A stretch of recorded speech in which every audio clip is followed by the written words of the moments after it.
Bismillahirrahmanirrahim. Assalamualaikum warahmatullahi wabarakatuh. Perkenalkan, nama saya Masud, NIM saya 530 2019 0051.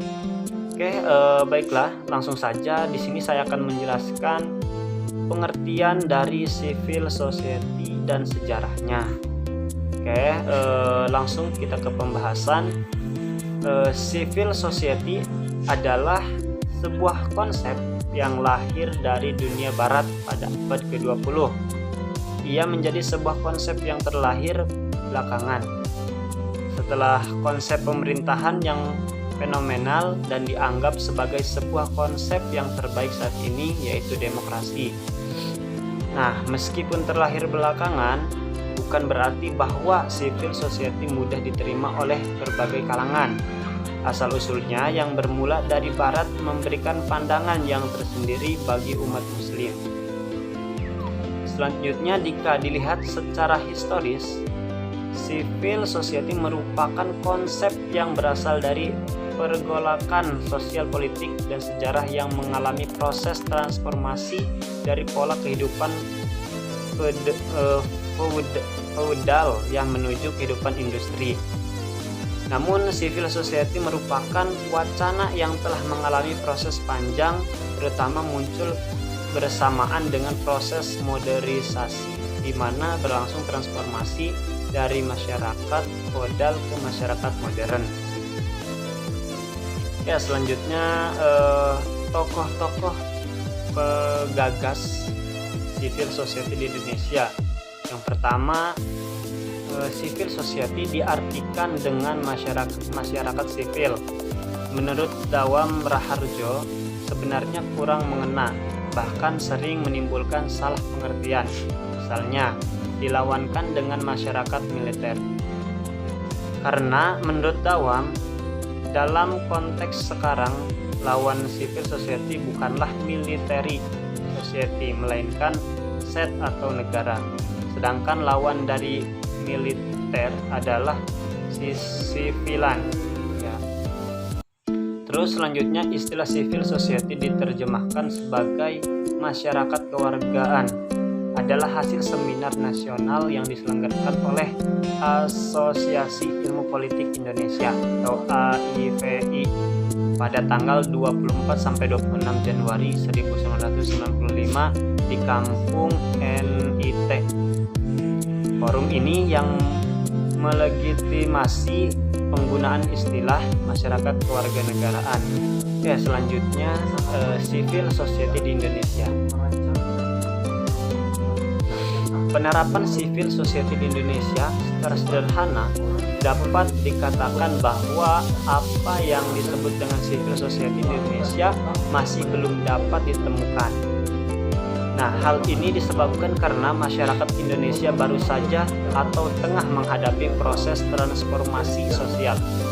Di satu pihak dan di pihak lain, kekuasaan negara sangatlah besar terhadap masyarakatnya.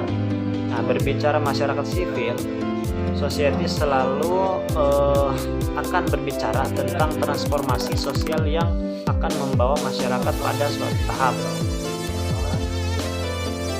Kemudian selanjutnya, di Indonesia sendiri praktik civil society masih sangat jauh dari indikator ideal.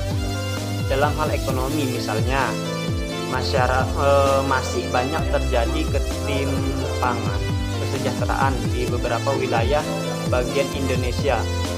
Masyarakat Indonesia adalah masyarakat yang sangat pluralistik, atau lebih tepat disebut masyarakat yang sangat tinggi tingkat fragmentasi sosialnya.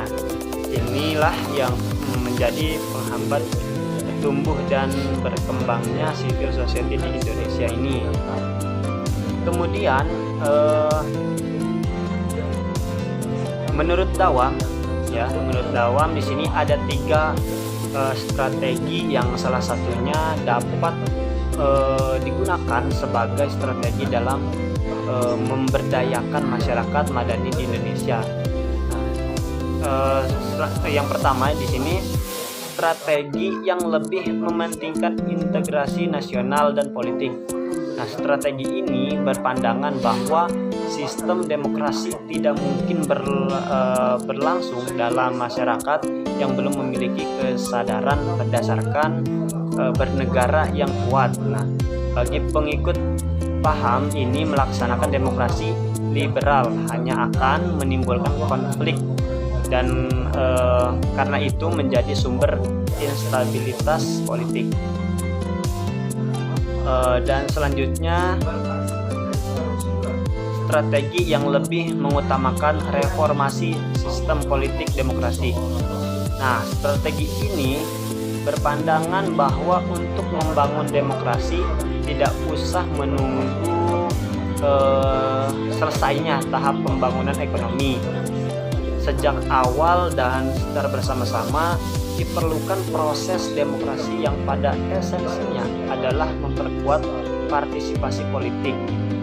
Nah, jika kerangka kelembagaan ini diciptakan, maka akan dengan sendirinya timbul masyarakat madani yang mampu mengontrol terhadap negaranya, gitu. Terus selanjutnya, strategi yang memilih membangun masyarakat madani sebagai basis yang kuat ke arah demokratisasi. Strategi ini muncul akibat kekecewaan terhadap realisasi dari strategi pertama dan kedua.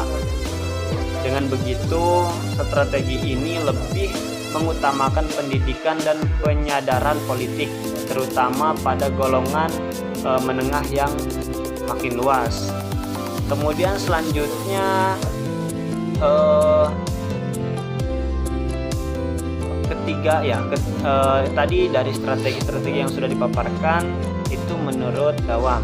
Nah, dari ketiga model strategi pemberdayaan masyarakat madani di atas, yaitu dipertegas hikam bahwa di era transisi ini harus dipikirkan prioritas-prioritas pemberdayaan dengan cara memahami target-target grup yang paling strategis serta penciptaan pendekatan-pendekatan yang tepat di dalam proses tersebut. Selanjutnya,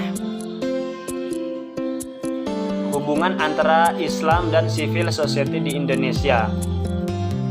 Sejarah Islam sendiri penuh dengan berbagai usaha perlawanan terhadap kuasa negara yang dianggap lain. Ya, demikian juga kelompok-kelompok sempalan yang menginginkan kekuasaan lain. Nah, tradisi ulama pada umumnya menjaga jarak dengan para umara atau umaro, ya, agar ia tetap bersih dalam menafsirkan dan memberi fatwa.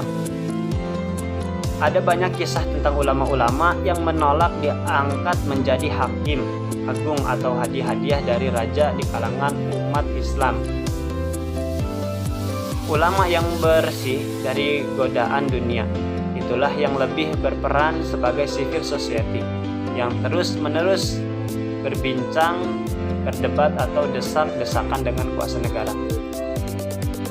Selanjutnya, seperti yang dijelaskan dalam pendahuluan bahwa logika yang mendominasi pembacaan atas wacana Islam dan civil society ini adalah peneguhan atas sebuah realitas lama yang sudah ada dan bukan pencairan atau pembentukan sebuah realitas yang baru, dan dalam konteks peneguhan ini yang terjadi. Kemudian ini adalah pembenaran atas nama atau kunci bagi suksesnya pembangunan dan demi memperkuat masyarakat khususnya Islam. Kemudian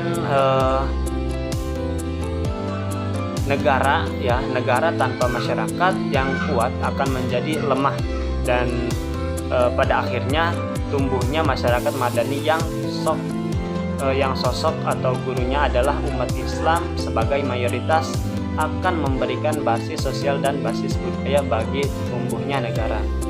Nah, mungkin itu yang bisa saya jelaskan atau saya paparkan terkait dengan materi yang sudah dibahas sebelumnya tentang pengertian civil society dan sejarahnya yang ada di Indonesia. Oke, sekali lagi saya ucapkan terima kasih atas perhatiannya. Mungkin hanya ini yang bisa saya sampaikan. Kurang dan lebihnya mohon maaf. Wabillahi taufiq hidayah. Wassalamualaikum warahmatullahi wabarakatuh.